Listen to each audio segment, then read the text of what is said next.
Sir screen time ఈ మధ్య ఎక్కువగా చూస్తున్నాం. పిల్లలు ఎక్కువగా స్క్రీన్‌కి అడిక్ట్ అయిపోతూ ఉన్నారు. తినేటప్పుడు కూడా స్క్రీన్ చూస్తేనే తింటున్నారు. పడుకునేటప్పుడు కూడా కాసేపు స్క్రీన్ అంటేనే. సో, బాగా అడిక్ట్ అయిపోయారు. దీని ప్రభావం ఎలా ఉంటుందంటారు? మానసికంగా కావచ్చు, శారీరకంగా అంటే అన్ని రకాలుగా ఎలా ప్రభావం చూపుతుందంటారు? దీనివల్ల మనకి రీసెంట్‌గా వచ్చిన గైడ్‌లైన్స్ కానీ, స్టడీస్ కానీ ప్రకారం చూస్తే విర్చువల్ ఆటిజం అని ఒక స్పెసిఫిక్ డిసార్డర్ అని మనకు బయట చెప్తున్నారు.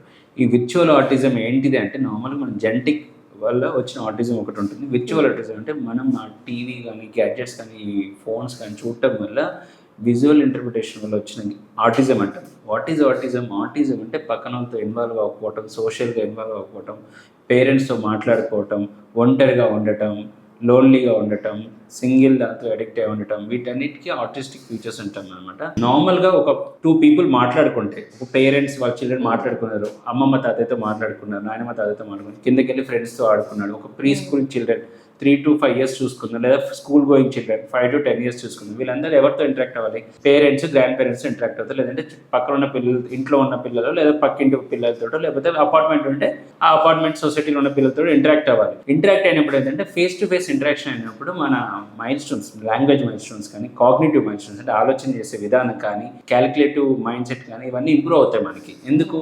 కమ్యూనికేషన్ అనేది 2 వే ఉంది కాబట్టి. బట్ ఈ గ్యాడ్జెట్స్కి, ముఖ్యంగా టీవీస్కి ఎక్కువ అడిక్ట్ అయిపోతే ఏమైందంటే 1 way communication. What TV showing we are believing that. ఇక్కడ వీడు మాట్లాడితే టీవీ రిటర్న్లో మాట్లాడదు, టీవీ చెప్పేదే వీడు వినాలి. సో ఫస్ట్ ఆఫ్ ఆల్ వీడు మాట్లాడడం తగ్గించేస్తాడు, టీవీ చెప్పేదే వింటాడు. ముఖ్యంగా హై విజువలైజింగ్ కంటెంట్ ఉంటాయి టీవీస్లో. చాలా ఈ మధ్య యూట్యూబ్లో మంచి visualising content and different sounds, కొంచెం ఫోనిక్ సౌండ్స్ అవన్నీ పెట్టి వీడియోస్ రిలీజ్ చేస్తారు. ఈ సౌండ్స్ వల్ల ఐస్ ఎఫెక్ట్ అవుతాయి, ఎందుకంటే ముఖ్యంగా డ్రై ఐస్ అయిపోతుంటాయి టీవీ చూడటం వల్ల.